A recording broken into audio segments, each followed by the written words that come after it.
ಇವತ್ತಿನ ಅಣ್ಣಯ್ಯ serial update ಬಂದು ಹಿಂದಿನ ದಿನ ರಾತ್ರಿ ರತ್ನಿ ಫುಲ್ಲು ಹೊಟ್ಟೆ ನೋವು ಅಂತ ಒದ್ದಾಡ್ತಿರ್ತಾಳೆ.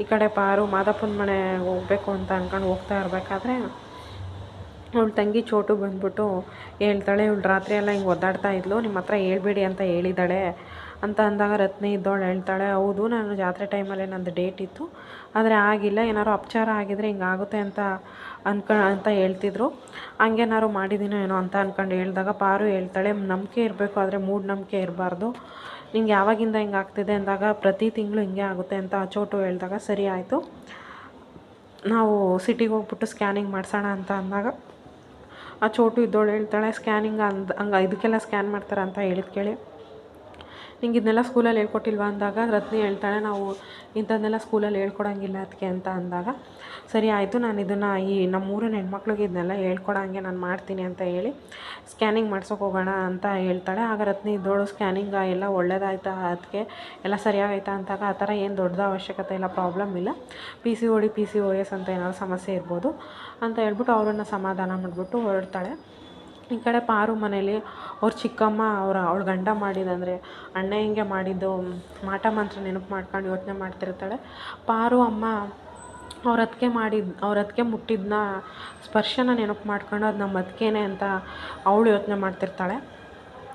ಈ ಕಡೆ ಇವಳು ತಂಗಿ ಯೋಚನೆ ಮಾಡ್ತಿರೋದು ನೋಡಿ ಪಾರು ಅಮ್ಮ ಬಂದು, ಏನು ಯೋಚನೆ ಮಾಡ್ತಿದ್ಯಾ ನೀನು, ಅವತ್ತು ನನ್ನ ಹತ್ರ ಕರೆಕ್ಟಾಗಿ ಏನೂ ಮಾತಾಡಲಿಲ್ಲ, ಏನಾದ್ರು ಪ್ರಾಬ್ಲಮ್ ಅಂತ ಕೇಳಿದಾಗ ತಾಯಿ ಥರ ನೋಡ್ಕೊಳಕ್ಕೆ ನೀವು ಇರಬೇಕಾದ್ರೆ ನನಗೇನು ಪ್ರಾಬ್ಲಮ್ ಇರುತ್ತೆ ಅಕ್ಕ, ಏನೂ ಪ್ರಾಬ್ಲಮ್ ಇಲ್ಲ ಅಂತಾಳೆ. ಅದಕ್ಕೆ ಪಾರು ಅಮ್ಮ ಹೇಳ್ತಾಳೆ, ನೀನು ಅವತ್ತೂ ಉತ್ತರ ಕೊಡಲಿಲ್ಲ, ಇವತ್ತು ಉತ್ತರ ಕೊಡಲಿಲ್ಲ, ಒಂದಲ್ಲ ಒಂದಿನ ನೀನೇ ನನ್ನ ಹತ್ರ ಬಂದು ಹೇಳ್ತೀಯ ಬಿಡು ಅಂತ ಹೇಳಿ ಅವರಮ್ಮ ಹೇಳ್ತಾಳೆ, ನನ್ನ ಕೈ ಮುಟ್ಟು ಅಂತ ಹೇಳಿ ಮುಟ್ಟಕ್ಕೆ ಹೇಳ್ತಾಳೆ.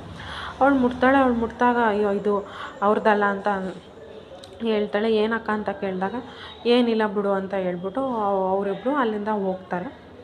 ನೆಕ್ಸ್ಟ್ ಸೀನಲ್ಲಿ ಪಾರು ಮತ್ತು ಶಿವು ಇಬ್ಬರು ಬೈಕಲ್ಲಿ ಹೋಗ್ತಾ ಇರ್ತಾರೆ. ಹಿಂಗೆ ಹೋಗ್ತಾ ಇರಬೇಕಾದ್ರೆ ಒಂದು ಸ್ವಲ್ಪ ರೊಮ್ಯಾಂಟಿಕ್ ಸೀನ್ ಥರ ತೋರಿಸ್ತಾರೆ. ಪಾರು ನಿನ್ಗೇನು ಬೇಕು ಅಂತ ಕೇಳಿದಾಗ ಬೈಕ್ ನಿಲ್ಲಿಸ್ಬಿಟ್ಟು ಪಾರು ಹೇಳ್ತಾಳೆ, ಈಗ ನಾನು ಜೋರಾಗತ್ರ ಏನು ಮಾಡ್ತೀಯ ಅಂತ ಕೇಳ್ತಾಳೆ. ನೀನು ಬಾಯಿ ಮುಚ್ಚಿಸ್ತೀನಿ ಅಂತಾನೆ. ಅದಕ್ಕೆ ಪಾರು ಇದ್ದೋಳು ಹೇಳ್ತಾಳೆ, ಏನು ಕಳ್ತಿದ್ಯಾ ಅಂತಲೂ ಕೇಳಲ್ವ, ಹೋಗಿ ಮಾವ ನೀನು ನನ್ನನ್ನು ಪ್ರೀತಿಸಲ್ಲ ಹಂಗೆ ಹಿಂಗೆ ಅಂತ ಸ್ವಲ್ಪ ರೊಮ್ಯಾಂಟಿಕ್ ಆಗಿ ಮಾತಾಡ್ತಾರೆ. ಆಗ ಪಾರು ಕೇಳ್ತಾನೆ, ಶಿವು ನಿನ್ಗೆ ಏನು ಬೇಕು ಅಂತ ಕೇಳಿದಾಗ ನನಗೆ ಕಬ್ಬಂದರೆ ಇಷ್ಟ ಅಂತ ಹೇಳ್ತಾಳೆ. ಸರಿ ಆಯಿತು ಅಂದ್ಬಿಟ್ಟು ಹೋಗ್ಬಿಟ್ಟು ಒಂದು ಕಬ್ಬನ ಜೊಲೆ ಮುರ್ಕೊಂಡು ಬರ್ತಾನೆ.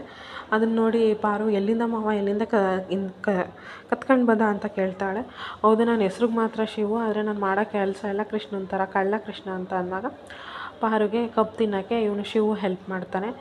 ನೆಕ್ಸ್ಟ್ ಈ ಸೀನಲ್ಲಿ ಈ ಕಡೆ ಸೀನಾ ಬಾವಿಕಟ್ಟೆ ಮೇಲೆ ಕೂತ್ಕೊಂಡು ರೀಲ್ಸ್ ನೋಡ್ತಾ ಇರ್ತಾನೆ. ಇದನ್ನು ನೋಡಿದ ಮಾದಪ್ಪ ಏನೋ ರೀಲ್ಸ್ ನೋಡೋದಲ್ದೇ ಬಾವಿಕಟ್ಟೆ ಮೇಲೆ ಕೂತವನಲ್ವ ಅಂತ ಅಂದ್ಬಿಟ್ಟು ಹೋಗ್ಬಿಟ್ಟು ಸೀನಾ ಸರ್ ಅಂತ ಹೇಳಿ ಅವನಿಗೆ ದೇವರು ಬೆತ್ತದಲ್ಲಿ ಹೊಡೆದಿರುತ್ತಲ್ಲ ಅದನ್ನೇ ಮನಸ್ಸಲ್ಲಿ ಇಟ್ಕೊಂಡು ಹೊಡಿತಾ ಇರ್ತಾನೆ. ಅಷ್ಟರಲ್ಲಿ ರಶ್ಮಿ ಬಂದ್ಬಿಟ್ಟು, ಮಾವ ನೀವು ಹೊಡಿಬಾರ್ದು ನನ್ನ ಗಂಡಂಗೆ ಅಂತ ಹೇಳಿದಾಗ, ನೀನು ಏನೇ ಅಂದರೂ ದೇವರು ನಿಂಗೆ ಬೆತ್ತಲ್ಲಿ ಹೊಡೆದೈತೆ, ನಾನು ಹೊಡಿತೀನಿ ಅಂತ ಹೇಳ್ಬಿಟ್ಟು ಹೋಗ್ತಾನೆ. ಆಗ ರಶ್ಮಿ ಇದ್ದವಳು ಬರೀ ಇಷ್ಟಕ್ಕೆ ನಮ್ಮ ಮಾವ ಈ ಥರ ಹೊಡಿತಾವ್ರಲ್ಲ, ಇನ್ನೇನಾದರೂ ಪಿಂಕಿ ಸೀನಿನ ವಿಷಯ ಗೊತ್ತಾದರೆ ಏನು ಮಾಡ್ತಾರೆ, ನಾನು ಆದಷ್ಟು ಬೇಗ ಸೀನಾ ಮತ್ತು ಪಿಂಕಿನ ಒಂದು ಮಾಡಬೇಕು, ಅಟ್ಲೀಸ್ಟ್ ಅವರಿಬ್ಬರು ಸಂತೋಷವಾಗಿರಲಿ ಅಂತ ಈ ಕಡೆ ರಶ್ಮಿ ಡಿಸೈಡ್ ಮಾಡ್ತಾಳೆ.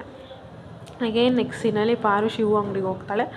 ಶಿವು ಅಂಗಡಿಗೆ ಹೋಗ್ಬಿಟ್ಟು ಶಿವು ಹತ್ರ, ಮಾವ ನನಗೆ 18 ವರ್ಷದಿಂದ 45 ವರ್ಷದೊಳಗೆ ಇರೋ ಹುಡುಗಿರ್ಬೇಕು ಅಂತ ಕೇಳಿದಾಗ ಶಿವು ಏನಕ್ಕೆ ಅಂತ ಕೇಳಿದಾಗ ನಿನಗೆ ಹೆಣ್ಣು ನೋಡೋಕ್ಕೆ ಅಂತ ಹೇಳ್ತಾಳೆ.